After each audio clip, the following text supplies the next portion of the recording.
Estás en sintonía de Radio Claret Televisión Digital, evangelizando al mundo por Internet.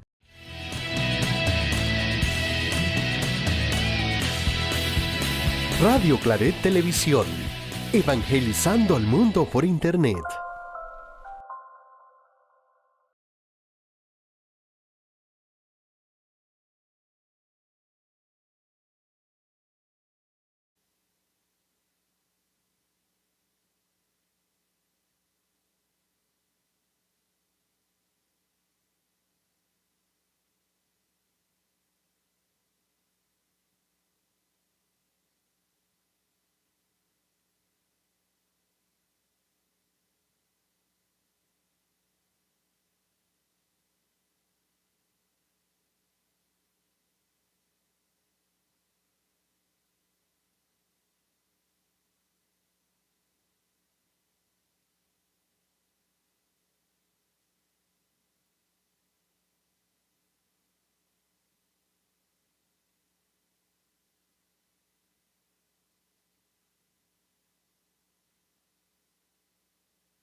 Muy buenos días, hermanos, ¿cómo están? Bueno, ustedes son de los afortunados que no les tocó trabajar y se van a ganar el premio de la conferencia matutina de Fray Nelson. Imagino que muchos, como anoche, quisieran estar ahora acá, pero bueno, se reduce el número porque hay gente en horario laboral y es entendible. Así que bendito sea Dios que nos da la oportunidad de llegar hoy a nuestro Santuario Nacional y recibir esta palabra viva, palabra predicada de parte de nuestro hermano Fray Nelson. Ya lo conocen, no tengo que hacerles mucha presentación, así que vamos a comenzar esta conferencia cantando y vamos a realizar los dos primeros cantos de seguido para entrar en la sintonía del Espíritu Cuaresmal y pidiendo al Espíritu Santo que nos dé un corazón humilde y sencillo.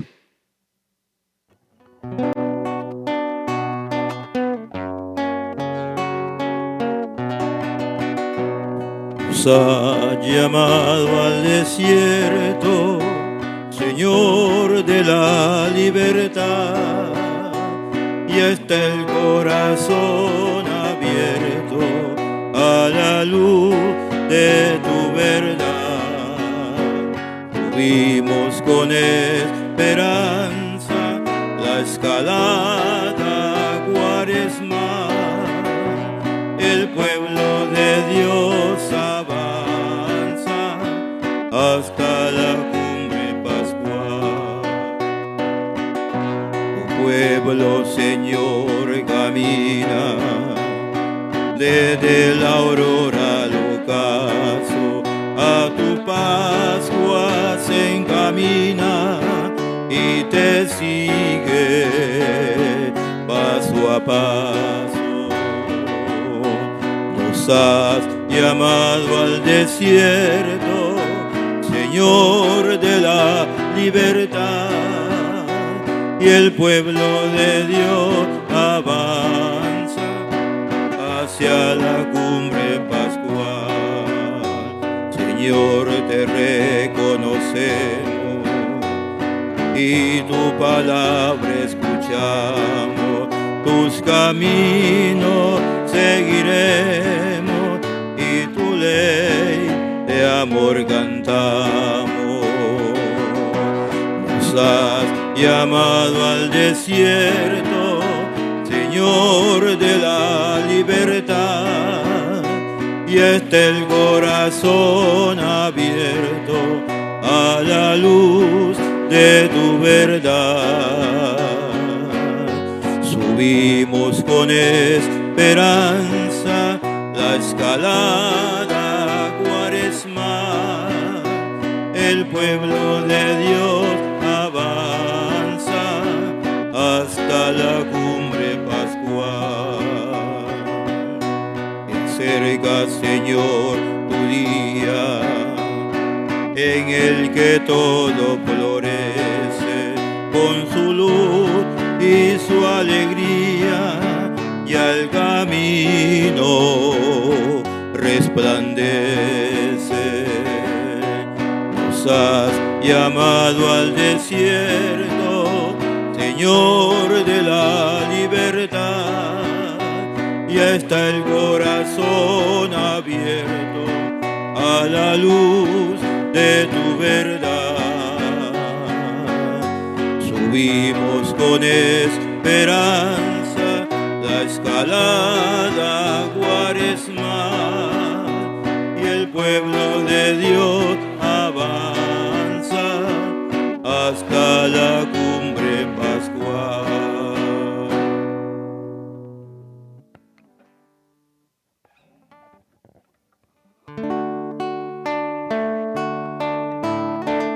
Querido Padre, cansado vuelvo a ti, haz que conozca el don de tu amistad, vivir por siempre el gozo del perdón, y en tu presencia tu fiesta celebrar. Pongo en tus manos mis culpas oh Señor.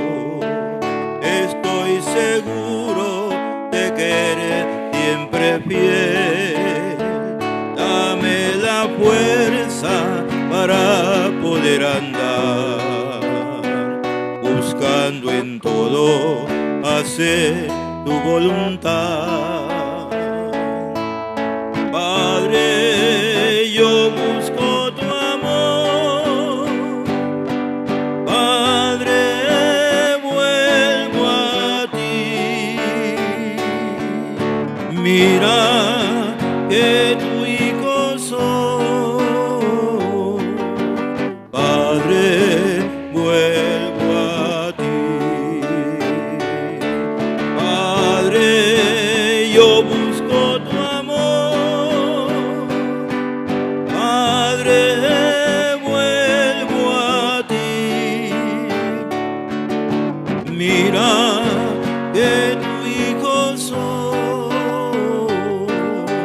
Padre, vuelvo a ti. Lo reconozco, a veces olvidé que eres mi Padre y que a mi lado estás, que soy tu hijo y me aceptas como soy. Solo me pides vive sinceridad.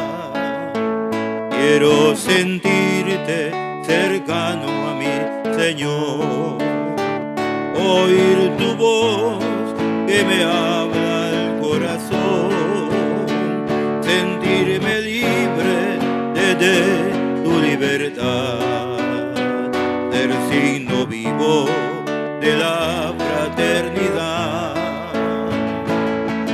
Padre, yo busco tu amor. Padre, vuelvo a ti. Mira que tu hijo soy. Padre, vuelvo a ti. Padre, yo busco tu amor. Padre, vuelvo a ti. Mira que tu hijo soy. Padre, vuelvo a ti.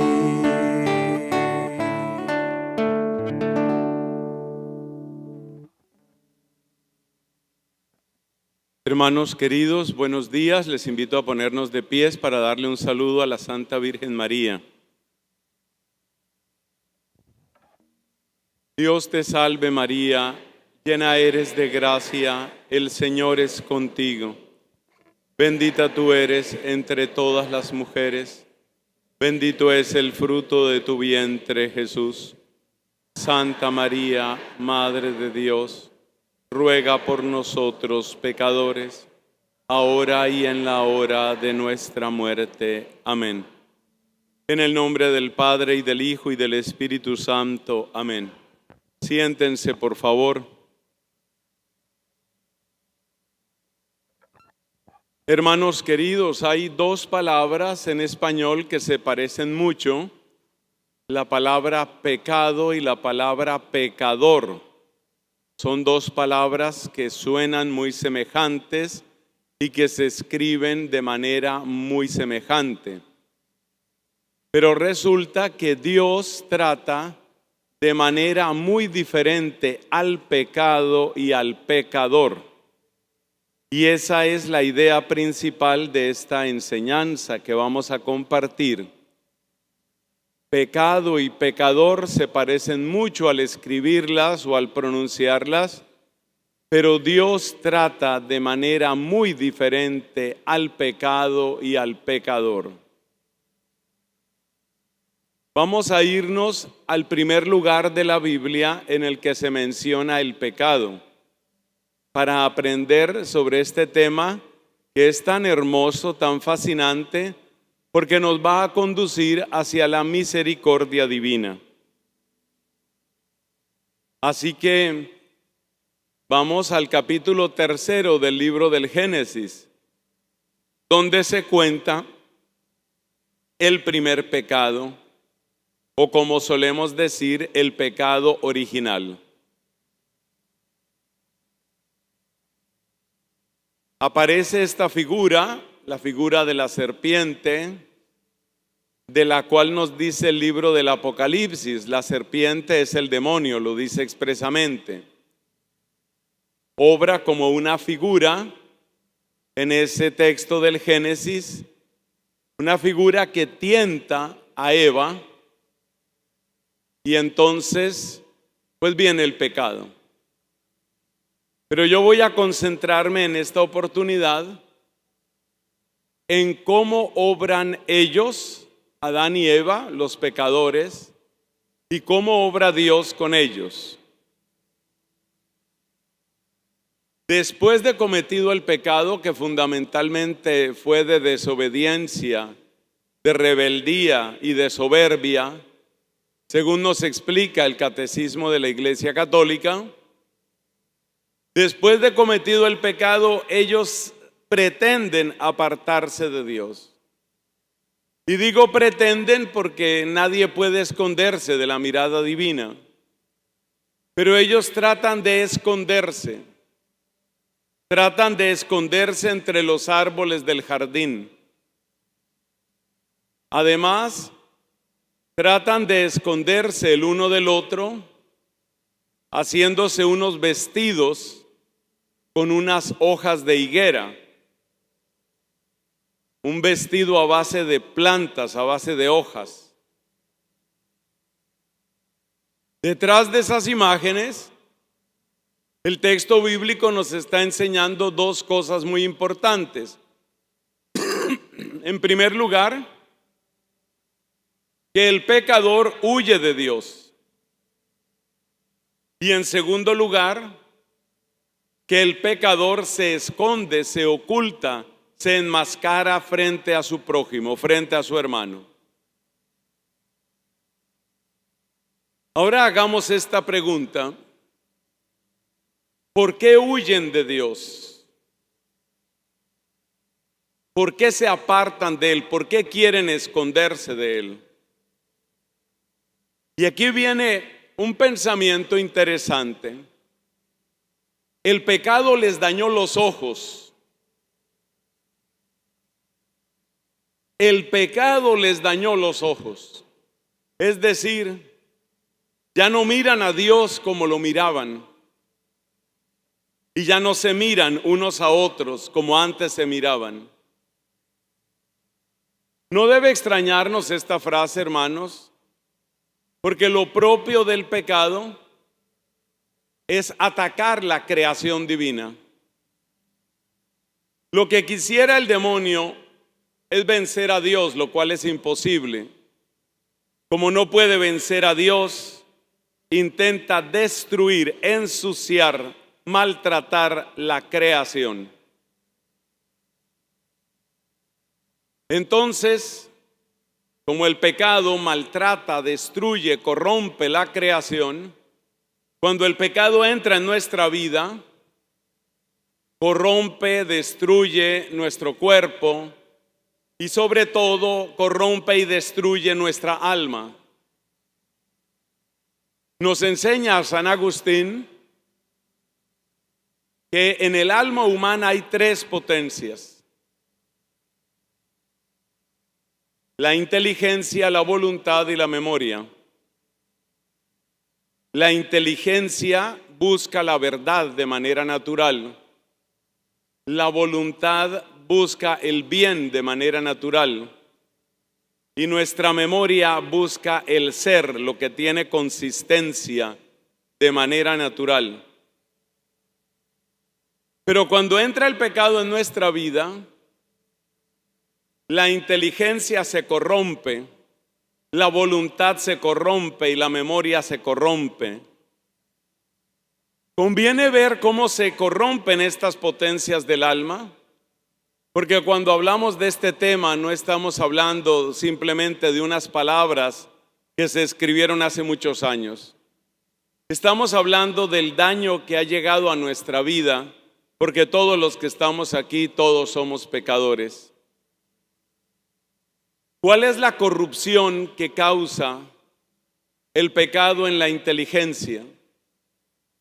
Nuestra inteligencia la hizo Dios para que conociéramos la verdad, para que a partir de lo visible llegáramos a lo invisible. O como dice San Pablo en el capítulo 1 de la carta a los Romanos, para que a partir de lo creado llegáramos al Creador. Ese es el papel de nuestra inteligencia, es el camino de la verdad, el camino de la sabiduría que ha de llevarnos hacia Dios. ¿En qué se convierte la inteligencia cuando entra el cáncer del pecado? La inteligencia se convierte en astucia, es decir, se convierte en una herramienta que está al servicio de los apetitos, de los deseos, de las codicias. Así, por ejemplo, un criminal no puede ser bruto, porque lo agarran ahí mismo. El criminal tiene que ser inteligente. Y de hecho, los grandes capos de la mafia, los grandes jefes del narcotráfico, los grandes líderes del crimen, son todas personas con un coeficiente intelectual altísimo. Necesitan toda esa inteligencia convertida en astucia para lograr sus fines. O sea que la inteligencia corrompida por el pecado se convierte simplemente en una herramienta al servicio de los apetitos, al servicio de los deseos ya corruptos, al servicio del mismo pecado. Por eso la persona que está en el pecado se vuelve hábil para mentir, hábil para manipular, hábil para encontrar una salida. El que está en el pecado sabe aprovechar incluso las leyes para ponerlas a su servicio. Es una inteligencia dañada, es una inteligencia corrupta. Y esa inteligencia pues lo hace muy diestro para el mal. Ahora veamos qué hace el pecado con respecto a la voluntad. La voluntad nos la dio Dios para que amemos el bien y para que amando el bien amemos al que es bueno, es decir, a Dios mismo. En la voluntad reside nuestra capacidad de amar. Y el propósito por el que Dios nos ha dado una voluntad es para que libremente le amemos a Él y amándole nos entreguemos a Él y le sirvamos y sobre todo podamos entrar en comunión con Él. La frase como la Biblia describe esta maravilla de la voluntad es esta: ustedes serán mi pueblo y yo seré su Dios. La voluntad es la que permite el abrazo y es el que permite la unión. Si la inteligencia trae las cosas hacia nosotros para entenderlas, la voluntad nos lleva hacia el amado para unirnos a Él. Ese es el propósito de la voluntad. Nuestra voluntad es un apetito racional, porque los animales y las plantas también tienen deseos. La planta busca el agua, el animal busca el alimento o busca el descanso o lo que sea. Pero el nuestro es un apetito racional. La voluntad es un deseo que está marcado por la inteligencia. Hay esa hermosa relación entre esas dos potencias. Entonces la voluntad está para desear el bien. ¿Cuál bien? Pues el bien total, el bien absoluto, el bien pleno, el bien perfecto. Y ese bien absoluto, pleno, perfecto, eterno es Dios mismo. ¿Qué pasa cuando llega el pecado a nuestro corazón, a nuestra alma? Que también corrompe la voluntad. ¿De qué manera? Ya no anhelamos el bien absoluto, el bien perfecto, sino que nos contentamos con bienes parciales y sacrificamos el bien mayor por el bien menor. Nos quedamos con ese bien pequeñito, nos quedamos con ese bien parcial. Pensemos, por ejemplo, en la persona que comete un determinado pecado, como puede ser robar o como puede ser adulterar, como puede ser destruir su cuerpo con algún vicio. Esa persona está perdiendo el bien mayor, por ejemplo, el bien de su familia, por un bien menor, por ejemplo, un placer pasajero con alguna persona. La voluntad concentra nuestro apetito en bienes parciales y buscando esos bienes parciales perdemos lo verdaderamente valioso. Piensa en la persona que se deja sobornar y recibe una gruesa suma de dinero. Ha recibido un bien material, un bien pasajero, pero ha recibido un bien. El dinero finalmente es un bien en sí mismo. Pero las consecuencias de esa trampa pues le llevan al desastre. En esta tierra, por ejemplo, es posible que lo descubran, que llegue a la cárcel, que sea sometido al escarnio público, pero aunque se librara de las consecuencias de su pecado en esta tierra, pues no se librará de la justicia divina. Así que la voluntad se daña buscando bienes parciales. La inteligencia se daña convirtiéndose en astucia al servicio de esos bienes parciales. Pensemos, por ejemplo, en una persona que tiene un desorden afectivo severo. Por decir algo, un hombre mujeriego. Ese hombre pone toda su inteligencia para seguir seduciendo mujeres. Su apetito desordenado, su voluntad desordenada le hace buscar esos bienes parciales y su inteligencia queda esclavizada al servicio de esos bienes parciales. A esa persona no le interesará la oración, no le interesa conocer a Dios, no le interesa servir al prójimo. Solo le interesa servir a su ídolo, que en ese caso es esa clase de placer. El pecado también daña la memoria, que es la tercera potencia de la que nos habla San Agustín. La memoria es una maravilla porque la memoria es como la casa interior que tú tienes. Cada uno de nosotros, más que vivir en la ropa o vivir en una casa o en un apartamento, nosotros vivimos en primer lugar en nuestros recuerdos. Nosotros vivimos en primer lugar en nuestra memoria. No sé si lo habías pensado alguna vez. Estas reflexiones vienen de San Agustín. Nosotros vivimos en nuestra memoria. ¿Qué quiere decir eso? Que lo que tú recuerdas con más frecuencia determina cómo vives, cómo te sientes, qué estado de ánimo tienes, cómo miras el futuro. Pensemos, por ejemplo, una persona que está llena de resentimiento por cosas que le han hecho. Esa persona habita en una casa que se llama la casa del resentimiento. Y la persona que habita en la casa del resentimiento vive en amargura, vive buscando venganza, vive en el sarcasmo, vive hiriendo a otros. La casa en la que vive es el resentimiento. Y esa casa determina cómo es la persona. Por eso San Agustín llama a la memoria una potencia, porque la memoria determina cómo estás tú en el mundo, qué estado de ánimo tienes, qué proyectos realizas. La memoria nos la dio Dios para que nosotros llevemos el recuento de sus misericordias, el recuento de su providencia. La idea, siguiendo esa imagen de la casa, la idea es que tú vivas en una casa que es la obra que Dios ha hecho en ti, la historia de Dios contigo.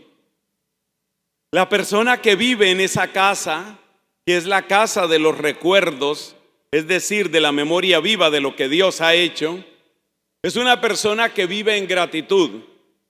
Es una persona que vive sólida porque recuerda lo que Dios ha hecho.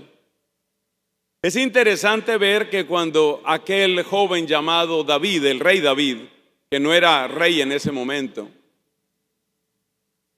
aunque sí era ungido, cuando David tiene que enfrentarse con ese gigante llamado Goliat, lo que hace David es aplicar esta potencia que es la memoria frente a toda la arrogancia, la crueldad, la violencia de Goliat. David lo que hace es recordar, estas son las palabras que dice David: el Señor que me rescató de las garras del oso y del león, me salvará también de ti. David habita en el recuerdo de las proezas de Dios. David habita en el recuerdo de la providencia de Dios. Y por eso David es invencible. El mismo secreto le dice el apóstol San Pablo a su discípulo querido Timoteo. San Pablo le dice a Timoteo: acuérdate de Jesucristo. Es como decirle: permanece en la memoria de lo que Cristo ha hecho por ti y por todos. Si tú permaneces en esa memoria, tú como David eres invencible, pero es necesario que permanezcas en esa memoria. Ya ustedes se imaginarán qué es lo que hace el pecado con la memoria.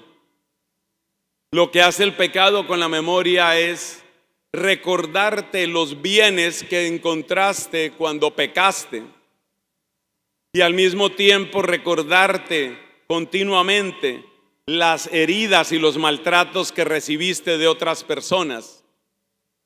Por eso la memoria se contamina por el pecado.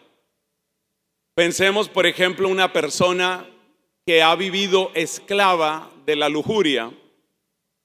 La memoria de esa persona está llena de imágenes, de sonidos, de experiencias excitantes para él o para ella. Imágenes que le devuelven al pecado, que lo invitan a pecar nuevamente. Los placeres ilícitos, los placeres sucios del pasado, están como vivos en la memoria de esa persona. Y en la memoria de esos placeres vivos se convierte como en garras que lo retienen y que lo llaman para que vuelva a pecar. Lo mismo sucede si esa persona, por ejemplo, ha tenido, qué sé yo, una mala relación con el papá. Esta persona tiene pésimos recuerdos de la relación que tuvo con su padre. Entonces la memoria funciona como un secretario que continuamente le está recordando todo lo que el papá hizo mal. Esta persona habita en una casa que es la casa que antes mencioné, la casa del resentimiento. El rostro de esta persona se vuelve oscuro, la sonrisa desaparece, la mirada es torva. Y así, con esa mirada sucia, con ese dolor permanente, enfrenta cada día. Te podrás imaginar qué clase de vida lleva esa persona. El caso más grave de la memoria dañada es la desesperación. Hay dos personajes en la Biblia que nos describe esta palabra divina como personas que cayeron en desesperación. Uno fue un ministro del rey David. El nombre no es tan conocido. Él se llamaba Agitofel. Agitofel fue un ministro de David. El otro personaje es Judas Iscariote. Hay un parecido siniestro entre estos dos personajes, uno del Antiguo Testamento y otro del Nuevo. Agitofel era un colaborador, era un ministro de David. Pero en aquella época el hijo de David, que se llamaba Absalón, se rebeló contra su padre, se rebeló contra David. Y esa rebelión pues tuvo cierta fuerza porque mucha gente se unió a Absalón. La cosa creció tanto que en un momento dado no se sabía quién iba a vencer, porque eso se volvió guerra. No se sabía si iba a vencer Absalón o iba a vencer David. David en ese momento llevaba muchísimos años reinando, ya era una persona más bien frágil, ya era un anciano, prácticamente un anciano, mientras que Absalón era la imagen de la fuerza, incluso alguien diría como una renovación del reino. En esas circunstancias y en esa división, pues la gente tomó partido o por David, que era el legítimo rey, o por Absalón, hijo de David, que era el rebelde. Pues este ministro, que era ministro de David, llamado Ahitofel, apostó por Absalón. Él creyó que realmente Absalón era el que iba a terminar prevaleciendo y que por eso lo mejor era unirse desde ya a Absalón. Pero las cuentas le salieron mal. Las cuentas le salieron tan mal que Ahitofel se dio cuenta que había fracasado. De hecho, Absalón murió. Murió en circunstancias confusas que están ahí en la Biblia y que usted buscará oportunamente. Hay que leer esa historia de David y de Absalón. Ahitofel se dio cuenta que había apostado mal. Ahitofel se dio cuenta de que se había equivocado. Ahitofel se dio cuenta de que había traicionado al que había puesto la confianza en él. Y Ahitofel entró en desesperación. La Biblia resume el final de Ahitofel de esta manera: organizó las cosas de su casa y fue y se ahorcó. Ustedes notan inmediatamente el parecido con Judas Iscariote. Judas Iscariote fue escogido por Jesús, así como Ahitofel fue escogido por David. Judas Iscariote apostó en contra de Cristo, así como Ahitofel apostó en contra de David. Judas Iscariote se dio cuenta del error que había cometido. Por eso recordarás que fue donde los sumos sacerdotes y les dijo: he entregado a la muerte a un inocente, deshagamos este negocio. Y los sumos sacerdotes le respondieron con frialdad cínica: a nosotros qué nos importa. Ya tenían lo que ellos pretendían. Y entonces Judas Iscariote, que había recibido 30 monedas de plata para entregar a Cristo, arrojó ese dinero a los pies de ellos.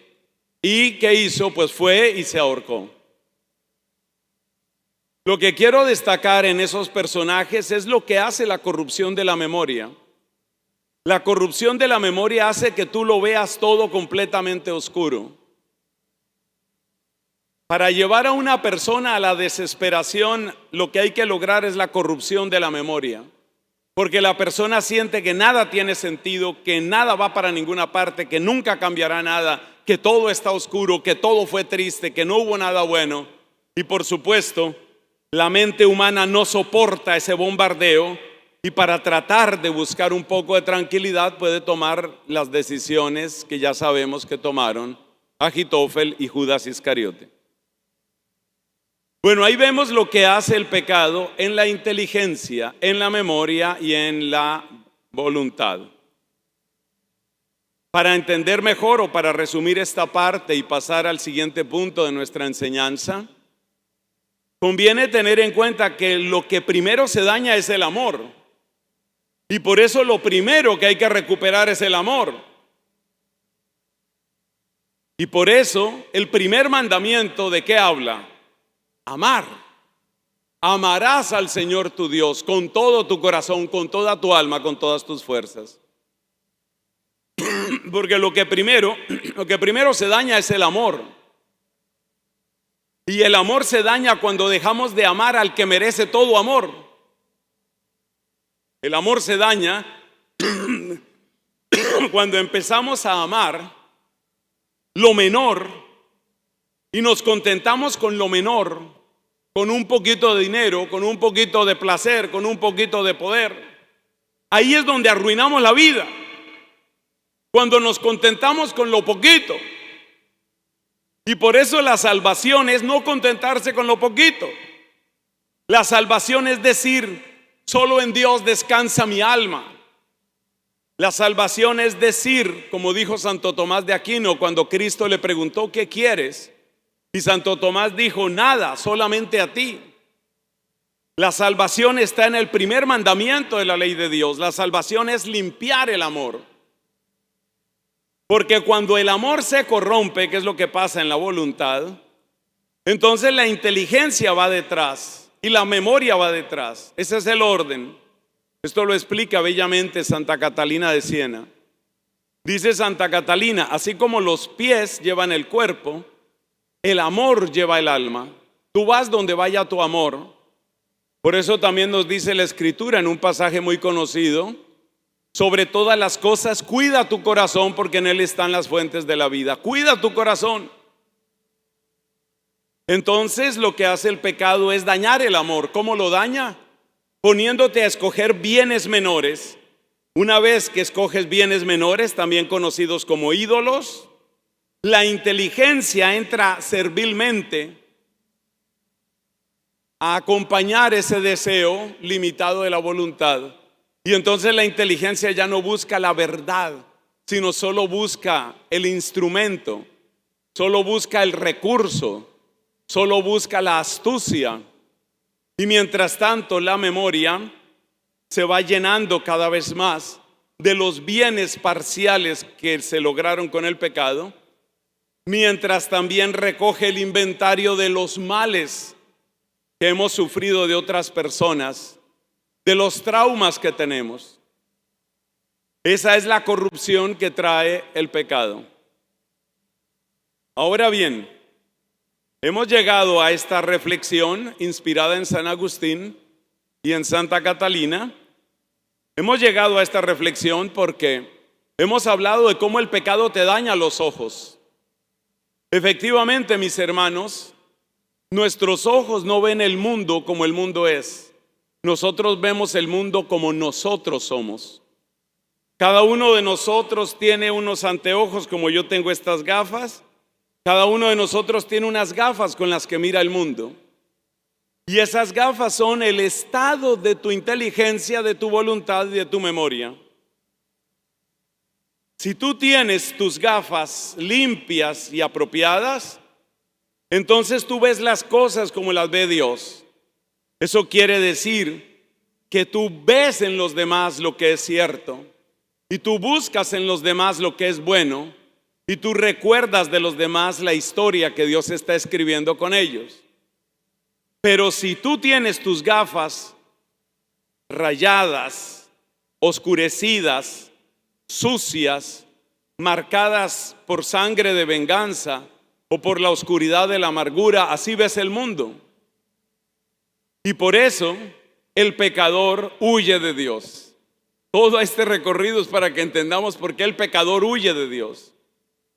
Y resulta que nosotros tenemos unas mismas gafas para ver al prójimo y para ver a Dios. De manera que si mis gafas están rotas, están oscurecidas, están dañadas para ver a mi prójimo, entonces también están rotas y oscurecidas para ver a Dios. Y entonces el rostro de Dios me parece terrible. Y el rostro de Dios me parece injusto. Y el rostro de Dios me parece el de un tirano que no me deja ser libre. Los ateos con mucha frecuencia presentan a Dios de esta manera. Dios es el que me prohíbe. Dios es el que me restringe. Dios es el que me limita. Varios ateos lo han dicho, entre otros el famoso Nietzsche. No puede reinar Dios. Para que reine el hombre hay que acabar con Dios. Dios tiene que morir, hay que sacar a Dios. Porque mientras tengas a un Dios, tú no puedes ser plenamente libre. Dios es el enemigo de la libertad humana, según Nietzsche. Algo parecido dice otro ateo famoso, el francés Jean-Paul Sartre. También para él, Dios es un estorbo. Si tú admites que Dios te ha dado una naturaleza, que te ha dado una esencia, esa es la prisión de tu libertad. Ya no eres libre. Ya no puedes hacer de ti lo que tú quieras. Dios es el enemigo. Pero hermanos queridos, esa es la única imagen que puede tener de Dios el que tiene corrompida su inteligencia, su voluntad y su memoria. Ahora pasemos a la segunda parte. La segunda parte es, ¿y cómo nos ayuda Dios? ¿Cómo nos ayuda Dios sabiendo que nuestros ojos están dañados? ¿Qué hace Dios con nosotros? Pues aquí es donde entra la palabra más maravillosa de toda la Biblia. Y esa palabra es misericordia. Esa palabra es compasión. La palabra misericordia es la palabra más hermosa quizás de toda la Sagrada Escritura. Porque la palabra misericordia nos está hablando de un amor que no se detiene.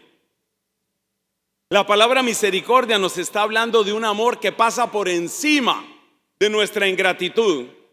Un amor que pasa por encima del hedor que desprende nuestro corazón por el pecado. La palabra misericordia es la palabra que tal vez nos habla más claramente del tamaño del amor divino. ¿Cómo obra la misericordia frente a un ser humano que tiene la voluntad dañada, enferma? Tu voluntad está enferma, la de ese ser humano, porque ese ser humano en realidad lo único que está buscando son bienes parciales. Se contenta con el dinero, se contenta con el placer, se contenta con el prestigio, con el poder. ¿Qué hace Dios con una persona que se contenta con cosas parciales, que tiene amores chiquitos? ¿Qué hace Dios con esa persona?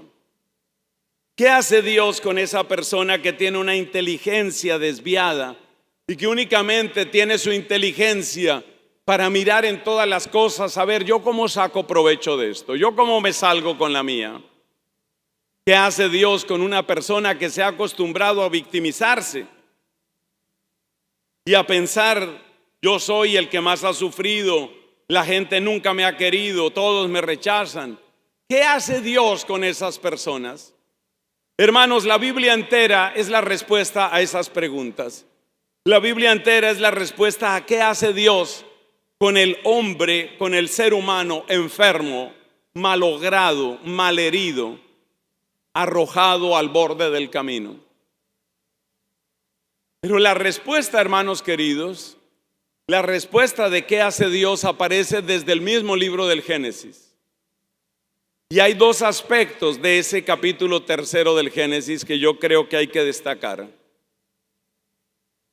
Primer punto. ¿Recuerdas que dijimos que Adán y Eva se hicieron unos vestiditos con unas hojas? A uno le da como una ternura pensar en esos vestidos. Unos vestidos de hojas, ay Dios mío.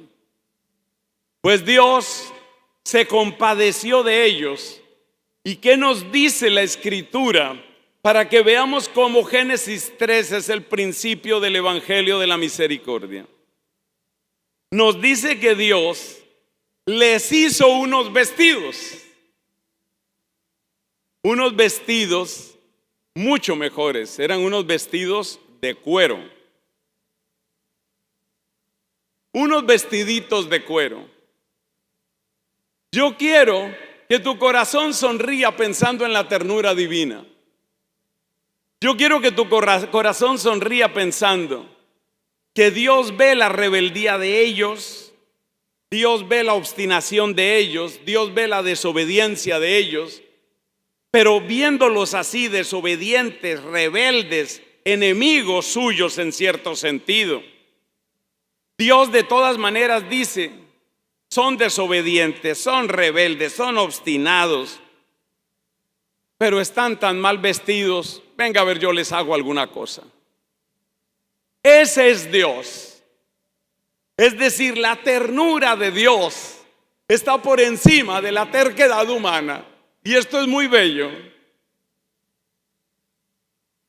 Esos vestiditos son la primera expresión de la misericordia, porque Dios no los abandona, sino que al darles esos vestidos, tú sabes que el vestido va pegado a la piel, ya Dios con esos vestidos estaba de alguna manera abrazándolos. Con esos vestidos Dios estaba brindando la primera expresión sensible de su ternura. Luego viene en el mismo libro del Génesis, luego viene otro aspecto. Ustedes se dan cuenta en ese pasaje, que hay que leerlo muchas veces, que Dios le hace una pregunta a Adán: ¿dónde estás? Dios le hace una pregunta a Eva: ¿qué es lo que has hecho? Dios le hace pregunta a Adán, Dios le hace pregunta a Eva. Dios no le pregunta nada a la serpiente. Eso es importantísimo. A la serpiente Dios no le pregunta nada. ¿Por qué? Porque no hay nada que preguntar, y sobre todo porque las preguntas de Dios ya son una expresión de su misericordia. De hecho, las preguntas fueron antes de los vestiditos. Lo que pasa es que a mí me parece tan tierno lo del vestido que lo dije primero. Pero las preguntas fueron primero, porque las preguntas de Dios son el despertar de la conciencia. Los cuestionamientos de Dios son los despertares de Dios. Que tú te puedas cuestionar ya es una expresión del despertar, del amanecer de Dios en tu vida. Por eso dice el profeta Jeremías en otro texto que ustedes también buscarán. No sé cómo lo buscarán, a menos que tengan mucha memoria para acordarse de todo lo que les he dicho que van a buscar. Gracias a Dios hay personas que están escribiendo. Son los que me caen mejor. Entonces, Jeremías dice: pregunten a los caminos, pregunten a los caminos. Y eso es lo que hace Dios con Eva y con Adán: pregúntate. Y hay muchas maneras de expresar las preguntas que le despiertan a uno la conciencia. Las dos preguntas que nos cuenta la Biblia son: ¿dónde estás? ¿Y qué has hecho? Hay una mujer que admiro mucho, contemporánea nuestra. Ella tuvo una conversión muy grande. Ustedes la pueden buscar en videos en internet. Ella se llama Patricia Sandoval. Es una mujer absolutamente provida hoy. Pero hubo un tiempo en el que ella no solamente se practicó algunos abortos, sino que ella trabajaba para la industria del aborto. Lo puedo decir así abiertamente porque ella ha publicado su testimonio abiertamente.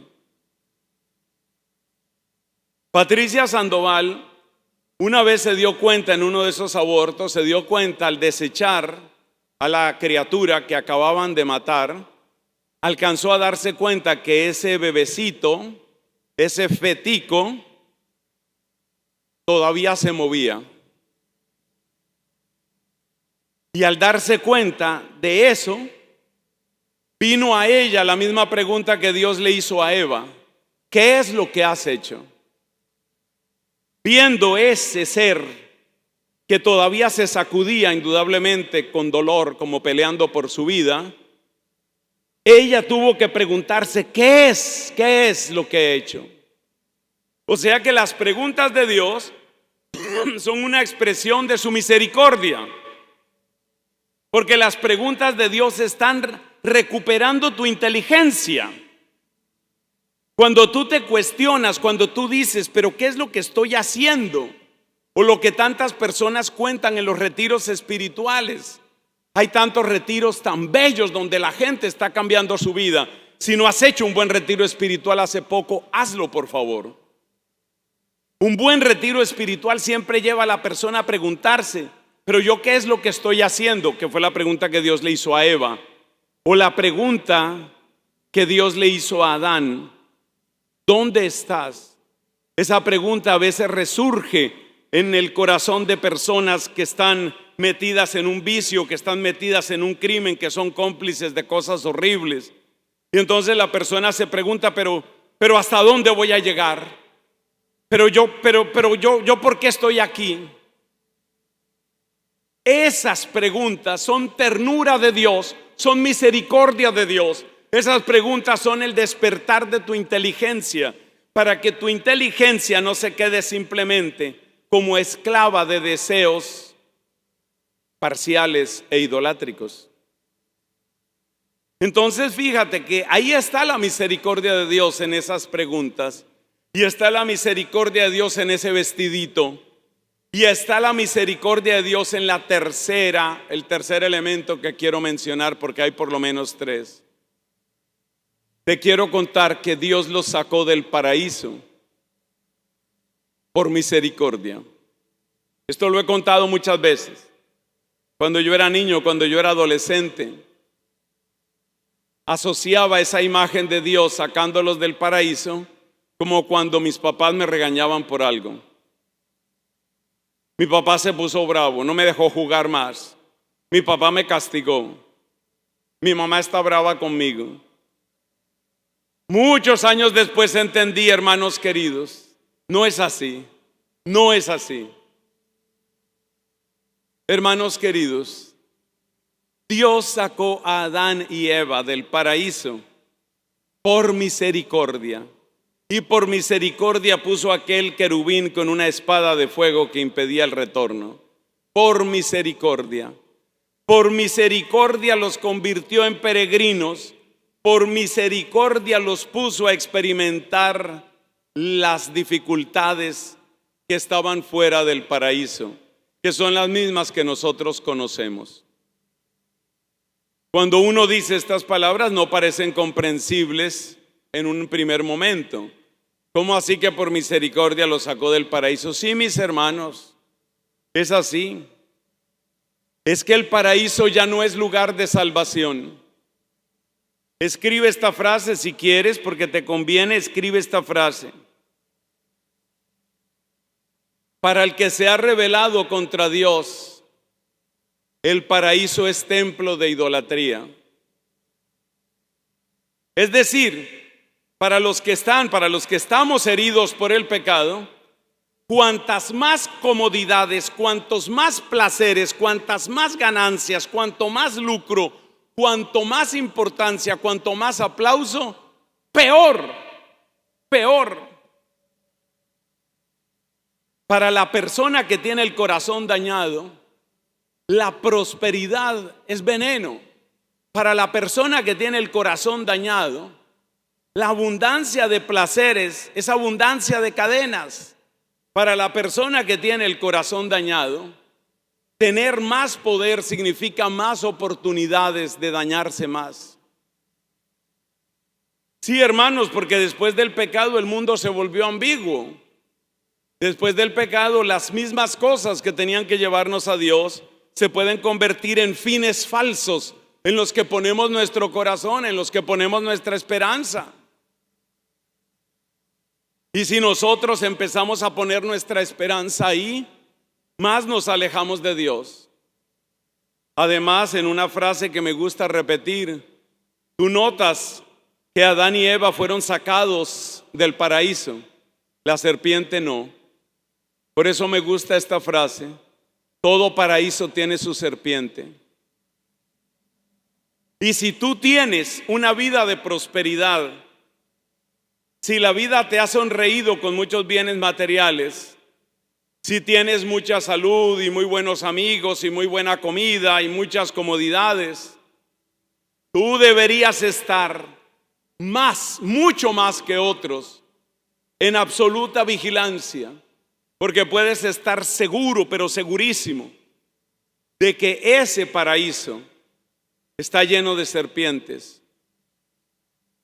En este mes, si Dios permite, voy a cumplir 34 años de sacerdocio, y en ese tiempo, hermanos, yo les digo que he conocido desde las familias más pobres hasta llegar a la miseria, hasta personas de muchísimo, pero muchísimo dinero. Y créanme que he visto infelicidad y he visto divisiones, he visto envidias y rapacidad, he visto corrupción en todas partes. Y me cuesta mucho trabajo encontrar familias felices, incluyendo en las familias que tienen mucho dinero y muchos bienes y que viven en auténticos paraísos. Porque es inevitable que la abundancia aumente la codicia. Es casi inevitable, se puede, pero es casi inevitable. Hay unos cuantos poderosos que han sido muy santos. Por ejemplo, recordamos al rey San Luis de Francia, Luis IX de Francia, o al rey Esteban de Hungría. Hay personas que han tenido muchísimo poder. También Hungría tiene otra santa que fue muy, pero muy rica, Santa Isabel de Hungría. Pero mis hermanos, es la excepción realmente. Porque lo que nos damos cuenta, lo que nos damos cuenta es que muchas veces los paraísos se convierten en casa de serpientes.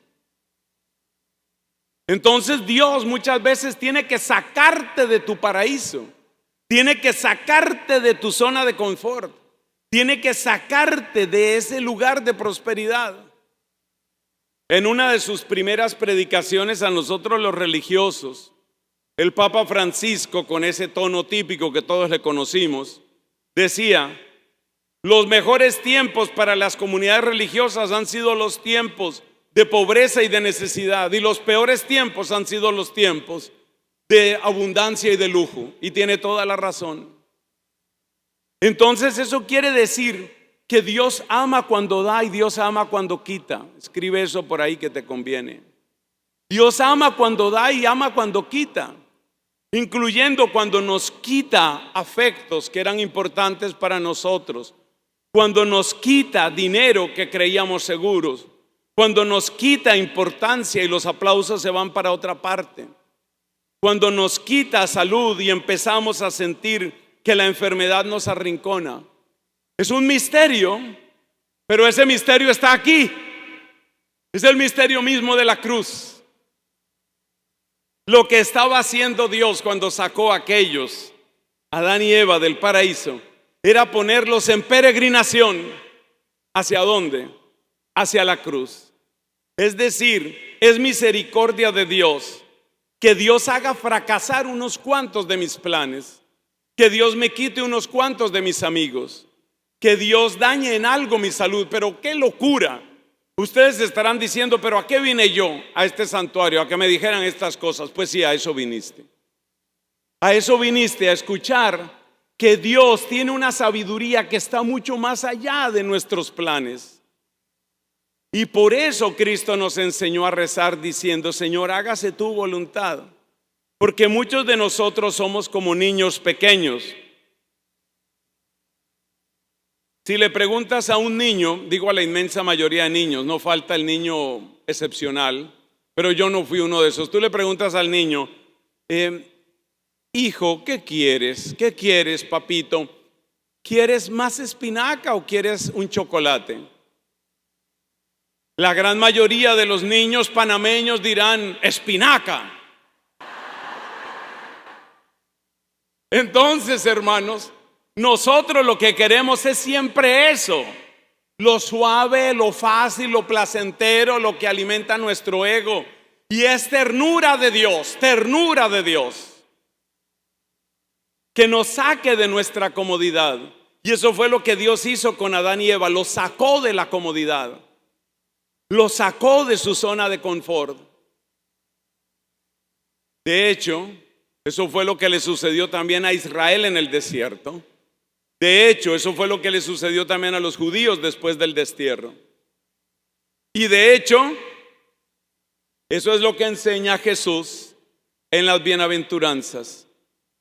¿Qué dice Jesús en las bienaventuranzas? Dice, por ejemplo, bienaventurados aquellos a los que todo les sale bien, bienaventurados aquellos que están repletos, bienaventurados aquellos que solo reciben aplausos.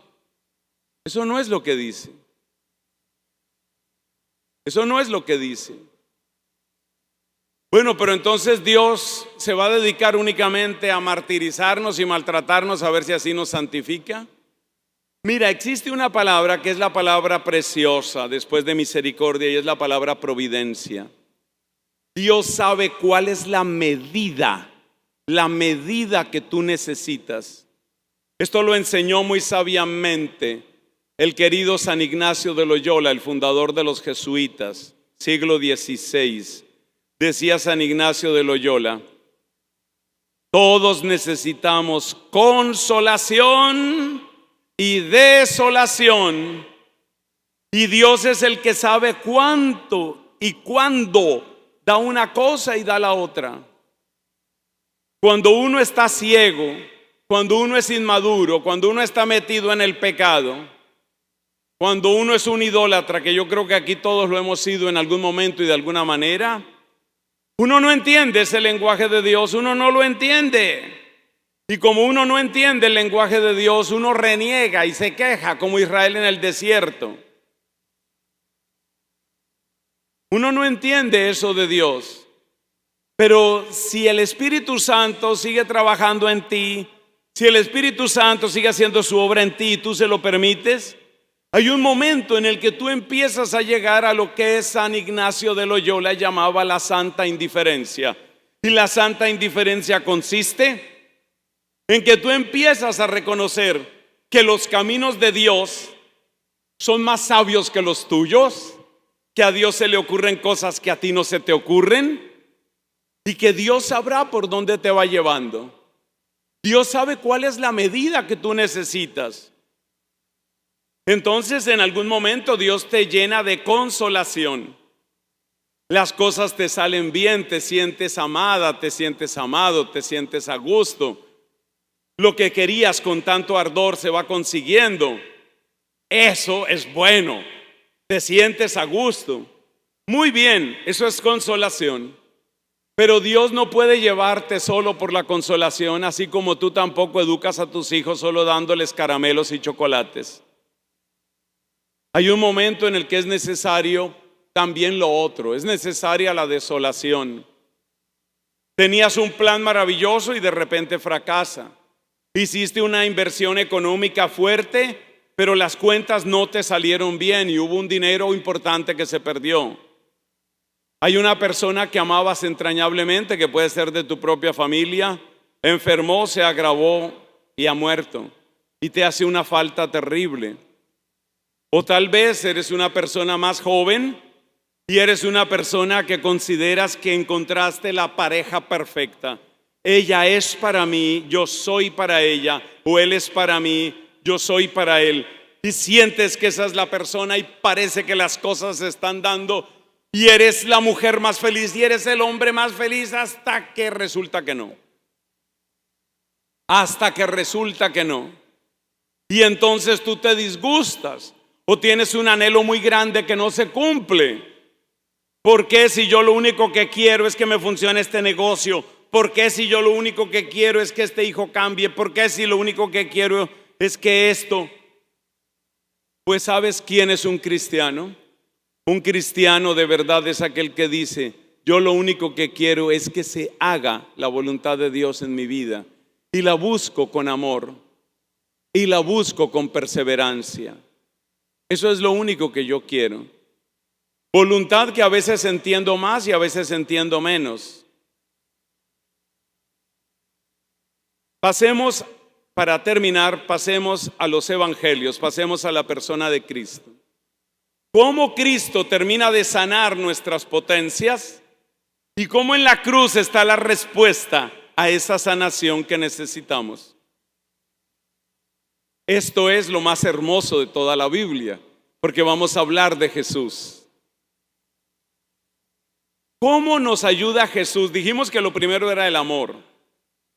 ¿Cómo nos ayuda Jesús? Jesús nos ayuda y Jesús rectifica y sana nuestra voluntad dándonos amor de gratuidad. Si ustedes miran el comienzo del Evangelio de Marcos, se encuentran con algo impresionante. Concretamente en la ciudad de Cafarnaún, una ciudad que quedaba en Galilea, era como la ciudad más importante de esa zona. En esa ciudad, Cristo realizó multitud de milagros. Pero hay algo impresionante. Jesús no le ponía ninguna condición. Ninguna. La Biblia nos dice que le llevaban toda clase de enfermos, paralíticos, ciegos, cojos, sordos y también gente oprimida horriblemente por el demonio. Y Jesús no les hacía un examen antes de sanarlos. Jesús no decía, a ver, ¿cuál es el quinto mandamiento? Si no sabe su catecismo, devuélvase, aprenda y vuelve aquí para que lo cure. Jesús se convirtió él mismo en un diluvio de bondad. Jesús se convirtió en un torrente de misericordia, de compasión hacia tantas, pero tantas personas. Y es un amor gratuito. El amor gratuito y sobreabundante de Cristo empieza a resucitar nuestro deseo de un amor sin límites. Porque acuérdate que la corrupción de la voluntad es que uno se queda con bienes parciales. Pero para nosotros, pecadores que solemos quedarnos con bienes chiquitos y parciales, el encuentro con el poder sanador de Cristo, el encuentro con la bondad incalculable de Cristo, el encuentro con la ternura infinita de Cristo, nos deja asombrados. Mira lo que decía la gente después de algún milagro del Señor: nunca hemos visto algo así. Y en otra oportunidad dijeron: un gran profeta nos está visitando. Y en otra oportunidad dijeron: oye, todo lo hace bien. Esa bondad increíble, sobreabundante, potentísima y sobre todo gratuita de Dios, manifiesta en su Hijo, nuestro Señor Jesucristo. Esa bondad hace que en tu corazón renazca lo que el demonio quería que nunca volviera a renacer. Porque el demonio lo que quería era que nosotros nos concentráramos en bienes parciales. A mí que me den mi platica y con eso estoy contento. A mí que me den mi placer. A ver, otro placer aquí, sea con mujer, con hombre, con lo que sea. Aquí otro placer, aquí mi droga, aquí mi vicio, aquí. Eso es lo que quiere el demonio, que nosotros sigamos esclavizados de bienes chiquitos, de bienes parciales. Pero cuando aparece tanta, pero tanta bondad de Jesús, cuando nos quedamos asombrados de la manera como Él ama, entonces empieza a resucitar en nosotros el deseo de un bien mayor. Esa es una estrategia que utiliza Cristo. Y esa es la importancia de la sanación. Pero tiene todavía otra estrategia que la aplicó en el pasaje de la Samaritana, Juan capítulo 4. Juan insinúa el bien, así como el demonio insinúa un bien parcial para esclavizarte. Jesús insinúa el bien absoluto para que resucite tu voluntad, que está moribunda porque ha sido esclava del pecado. ¿Cómo insinúa el bien Jesús? Mira lo que le dice a la samaritana: si conocieras el don de Dios y quién es el que te pide de beber, le pedirías tú a él y él te daría agua viva. Eso está en el capítulo 4 de San Juan. Fíjate las palabras de Cristo, mira cómo insinúa: si conocieras el don de Dios, si conocieras el don de Dios. Y esas palabras, si uno las oye con atención, producen que uno se haga esta pregunta: oye, ¿de qué me estoy perdiendo? Mientras yo sigo obsesionado con que tengo que conseguir novio, mientras yo sigo obsesionada con que tengo que lograr este negocio, mientras yo sigo obsesionado en mis tonterías, en mis cadenas, en mis ídolos, ¿de qué me estoy perdiendo? Jesús me dice: si conocieras el don de Dios. Y yo digo: pues no lo conozco. ¿De qué me estoy perdiendo?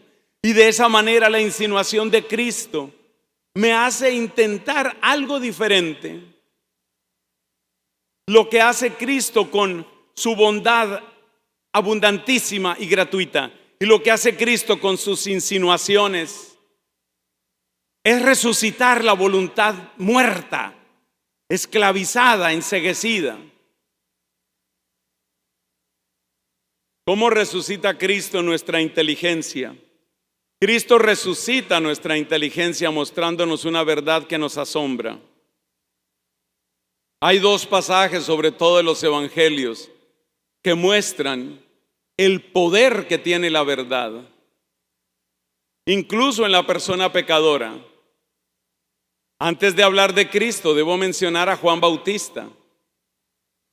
Recordarás que Juan Bautista predicaba la conversión, y Juan Bautista le predicaba la conversión a todo el mundo, incluyendo al rey Herodes. Pero el rey Herodes estaba viviendo en adulterio porque vivía con su cuñada como si fuera su esposa. De hecho, le había quitado la esposa, o ella había dado ese paso, le había quitado la esposa a su hermano, que me parece que se llamaba Filipo, le quitó la esposa a Filipo. Y él vivía en adulterio. Y Juan Bautista le decía: tú no puedes vivir con ella. No está bien lo que estás haciendo, estás en adulterio. Pero lo impresionante es lo que nos dice la Biblia sobre cómo escuchaba Herodes a Juan. Nos dice: escuchaba con gusto a Juan y quedaba confundido y no sabía cómo responder. Era tanta la verdad que había en las palabras de Juan, que aunque Herodes estaba viviendo en el pecado, estaba fascinado por las palabras de Juan, aunque esas palabras lo denunciaran. Porque es que el ser humano está hecho para la verdad. Y ahora pasemos al caso de Cristo. Mira la manera como habla el apóstol San Pedro. En Juan capítulo 6, cuando muchos discípulos abandonaron al Señor, porque Él dijo: si no comes la carne del Hijo del Hombre no tienes vida, si no bebes su sangre no tienes vida. Y la gente que escuchó estas palabras quedó como aturdida y muchos se apartaron de Cristo. Y Cristo preguntó a sus apóstoles: ¿ustedes también se van a ir? Y ustedes recuerdan lo que respondió Pedro: Señor, ¿a quién vamos a ir? ¿Qué sigue? Tú tienes palabras de vida eterna. Esa es la sabiduría que sale de Jesús. Uno escucha a Jesús y aunque uno mismo sea denunciado, como Juan Bautista denunciaba a Herodes, hay tanta verdad, hay tanta luz en Jesús, que aunque uno sea denunciado, uno dice: es así, es que es así. El otro pasaje impresionante está también en San Juan. Los sumos sacerdotes tenían en el templo de Jerusalén lo que ellos llamaban la guardia del templo. Eran empleados de ellos que tenían que evitar cualquier motín o cualquier problema, cualquier revuelta que se presentara en el templo. Esto lo hacían los sumos sacerdotes para evitar cualquier intervención de los romanos, que era lo que ellos le tenían más miedo. Los sumos sacerdotes mandaron a los guardias del templo a que apresaran a Cristo, que estaba predicando en ese lugar. Recuerden que el templo de Jerusalén no era como este templo. El templo de Jerusalén tenía varios recintos, era como círculos concéntricos, y tenía también unos atrios, como unas plazas. En alguno de esos lugares predicaba Jesús.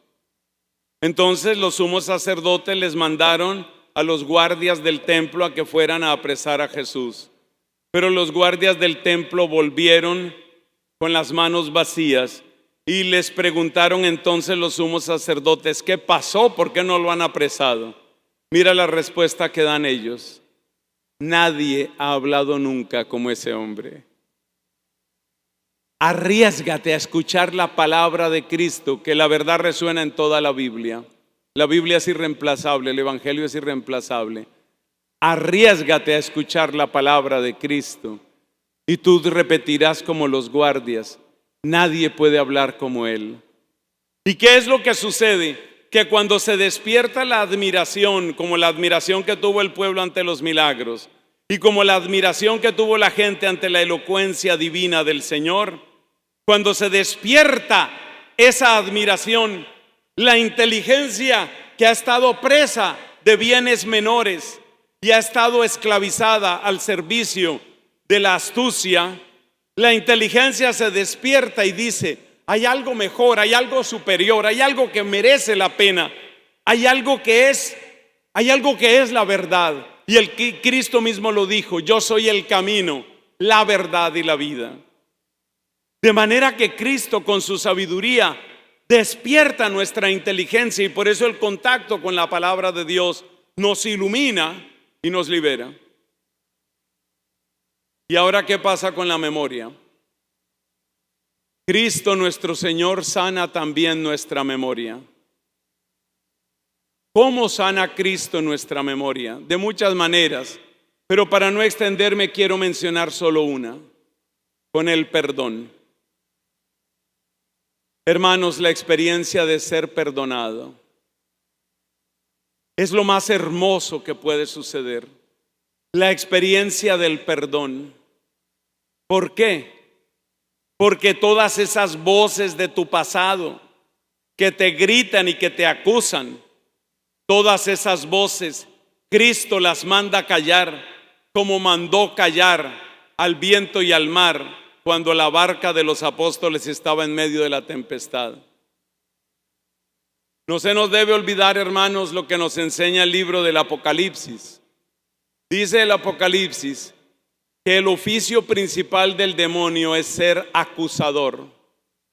Por eso, como signo de la victoria de Dios, el Apocalipsis dice: ha sido precipitado el acusador de nuestros hermanos, el que los acusaba día y noche. El papel del demonio es ser acusador. Acusador que te está diciendo continuamente: no mereces ser amado, no mereces ser salvada, no mereces. Mira que te has equivocado, mira que eres una persona sucia, mira que no has hecho nada en la vida, mira que te has equivocado tanto, mira cuánta gente has dañado. Ese es el papel del demonio, ese es el acusador. Pero además también es acusador de otras personas. Mira lo que te hizo esa amiga. Ay, amiga, ninguna amiga. Era una arpía, era una bruja, pero mira lo que te hizo. Eso es lo que quiere el demonio, que tú estés todo el tiempo acusando y acusándote. Que te vuelvas discípulo, que te vuelvas discípula de él. Y que estés tú también acusándote todo el tiempo. Pero aquí hay que hacer un pequeño paréntesis. Alguien dirá: bueno, pero ¿y cuando me confieso? Es que la gran diferencia es que cuando te confiesas, tú lo que estás haciendo es sacar de ti el pecado. Confesarse es decir: mi pecado no soy yo. Esa frase también deberían escribirla. Mi pecado no soy yo. Yo cometí pecado, pero mi pecado no soy yo. Yo arranco ese pecado y lo arrojo a los pies de Cristo. Y cuando el sacerdote en la confesión traza la señal de la cruz, está destruyendo lo que te destruía.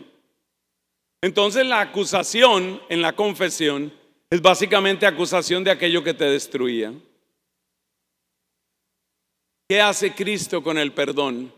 Cristo con el perdón silencia esas voces y hace algo maravilloso que se llama situar el recuerdo. Tal vez entre ustedes, amados hermanos, hay algunas personas bien conocedoras de la psicología.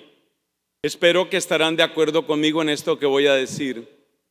La sanación del pasado no es el olvido, sino aprender a situar. La persona que trata de olvidar, en el fondo lo que logra es recordar más. Cuando tú tuviste una experiencia traumática porque alguien te fue infiel, porque alguien te robó, porque alguien te hizo daño, porque alguien te humilló, si tú te sientas por ahí en una habitación tranquila y dices, voy a olvidar a esa persona que me humilló, lo único que logras es subrayar y reteñir más ese recuerdo. El ser humano no tiene el poder de olvidar, pero sí tenemos el poder, que es el que Dios potencia con su gracia. Sí tenemos el poder de situar. Esto lo dice hermosamente un salmo con estas palabras: me estuvo bien el sufrir, así aprendí tus justos mandamientos. Y hay otro pasaje que también hay que recordar aquí. Ustedes se acuerdan de José, el hijo de Jacob, que fue vendido como esclavo a Egipto. José, ese hijo de Jacob, llegó a Egipto como esclavo. Después le empezó a ir bien porque estaba como administrador de la casa de un egipcio llamado Putifar. Pero resulta que la esposa de Putifar se obsesionó con José y quería pues que él tuviera algo con ella, y él no quiso, y entonces esta mujer lo calumnió, y José, que ya había aparentemente superado su pésima situación de esclavo, pues fue a parar a la cárcel. Pero después de muchas peripecias que ustedes leerán en el libro del Génesis, finalmente José llegó a ser administrador de todo Egipto. Y como administrador de todo Egipto, salvó a Egipto del hambre. Ese es el pasaje de las vacas gordas y las vacas flacas. José salvó a Egipto a todo Egipto del hambre. Y porque en Egipto había comida, la familia de José, que vivía en Canaán, pudo llegar a Egipto y no murieron de hambre. Y cuando José se reconcilia con sus hermanos, dice estas palabras: para bien me mandó Dios a Egipto. Mira cuántos daños le habían hecho. Los hermanos lo querían matar, los hermanos lo vendieron como esclavo, la esposa de Putifar quería que él se corrompiera con adulterio, en la cárcel fue maltratado. Pero toda esa historia de cosas malas, toda esa historia no le cerró los ojos a José, que fue capaz de decir: para bien me mandó Dios a Egipto. Eso es lo que hace Dios. Dios sana tu memoria de tal manera que tú empiezas a descubrir que sí te pasaron cosas malas, claro que sí, pero te pasaron cosas malas para bien, porque Dios, a través de esas cosas malas que el enemigo quiere que se conviertan como en punzones que destruyen tu paz y tu corazón, a través de esas cosas malas, Dios estaba logrando cosas buenas. San Ignacio de Loyola, a quien ya hemos mencionado en esta predicación, fue brutalmente lastimado por una bala. En una batalla en la que estuvo, una bala le despedazó. En todo caso, le rompió horriblemente su pierna. Y él duró mucho tiempo recuperándose de esas heridas y de esas fracturas.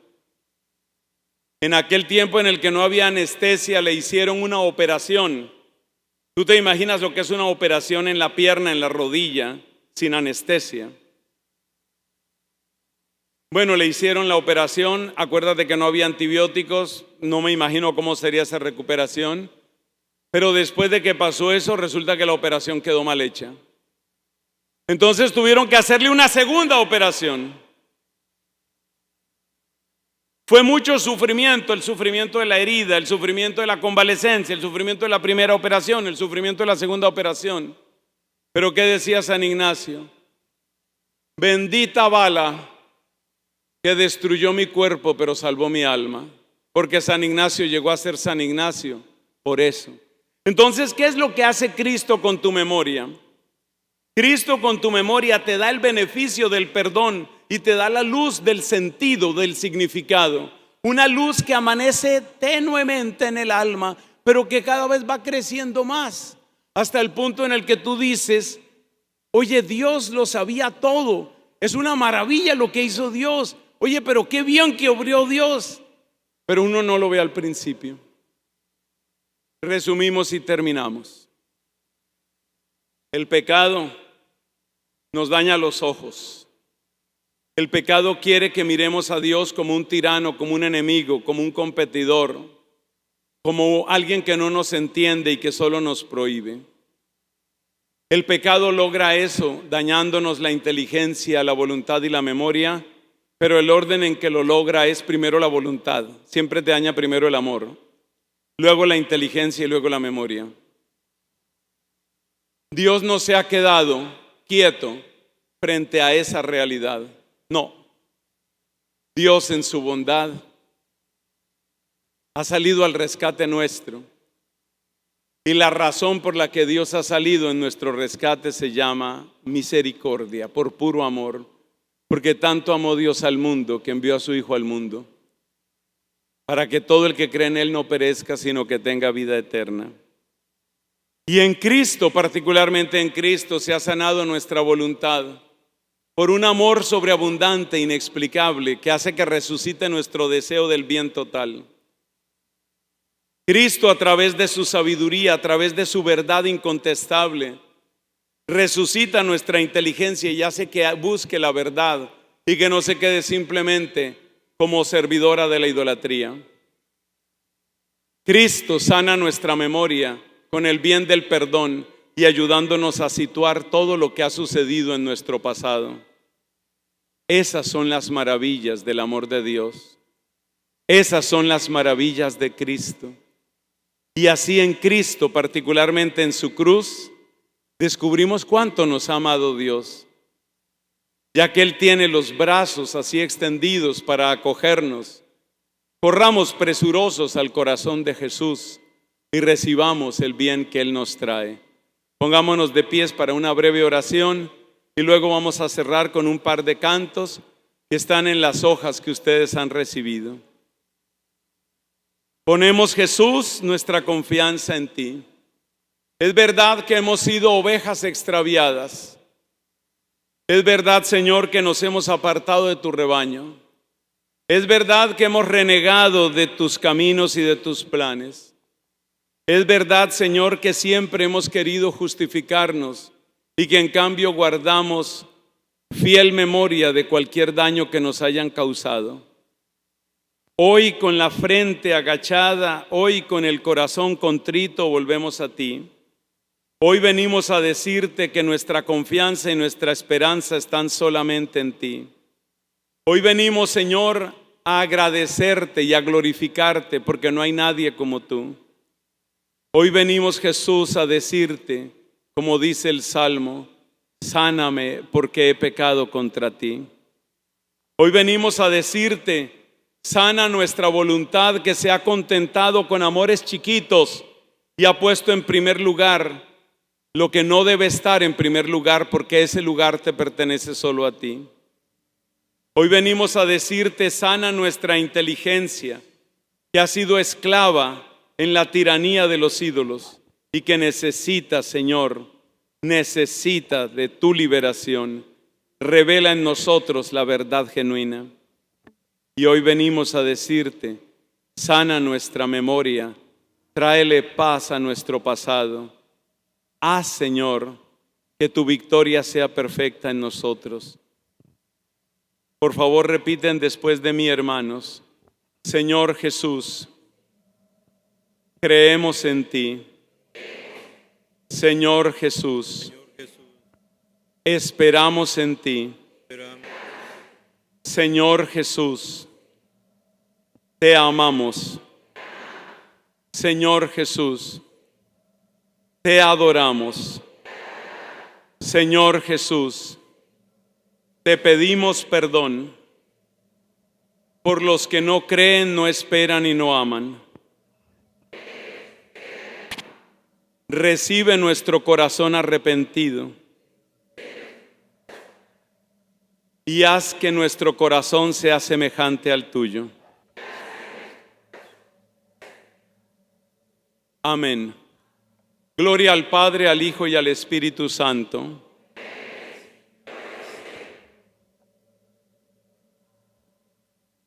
Vamos a cantar, tienen ustedes las hojas. Hay un par de cantos que nos ayudan a cerrar este momento en ese espíritu de oración y de conversión.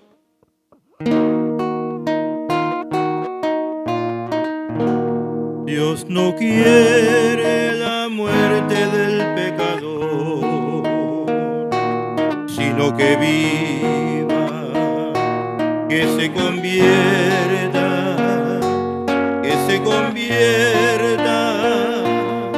y que viva. Tu palabra es luz que me ilumina. Tu palabra es pan que me alimenta. Con tu cuerpo y tu sangre me comporta y me hace vivir tu misma vida.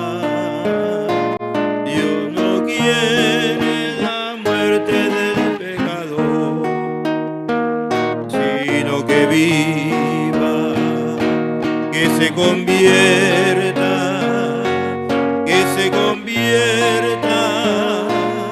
y que viva. Voy sediento buscando el agua viva, como ciego ansío ver tu luz. Siento herida de muerte, mas no temo, porque sé que contigo viviré.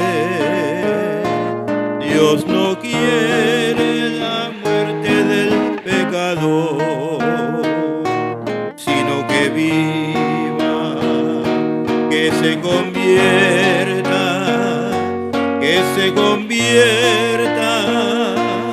y que viva.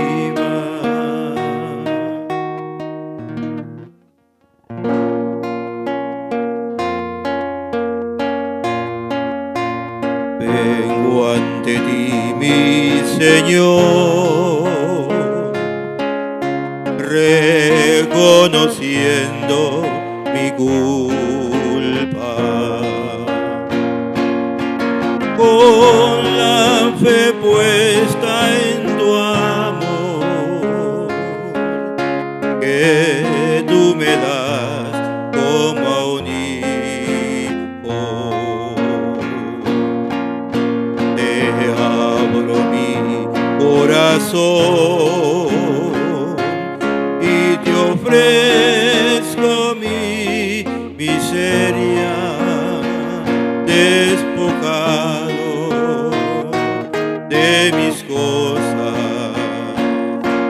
Quiero llenarme de ti, que tu Espíritu, Señor, abrace todo mi ser.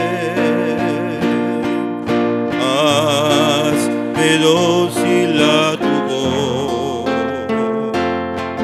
transforma mi vida entera. Hazme dócil a tu voz, transforma mi vida entera. Puesto en tus manos, Señor, siento que soy pobre y débil, mas tú me quieres así. Yo te bendigo y te alabo, Padre. En mi debilidad tú me das la fortaleza hombre sencillo le das tu paz y perdón. Que tu Espíritu, Señor, abrace todo mi ser. Hazme dócil a tu voz, transforma mi vida entera. Hazme dócil a tu voz, transforma mi vida entera. Bien, queridos hermanos, muchas gracias por su participación en esta mañana. Todavía nos queda la conferencia de la noche, así que aprovechemos la oportunidad para seguir escuchando la palabra y que esa palabra de verdad toque nuestro corazón y transforme nuestra vida. Le damos un aplauso de agradecimiento a Fray Nelson.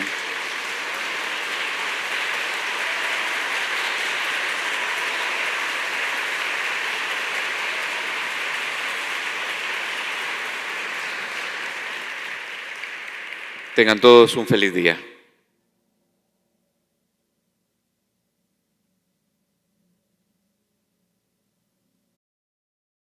Estás en sintonía de Radio Claret Televisión Digital, evangelizando al mundo por Internet.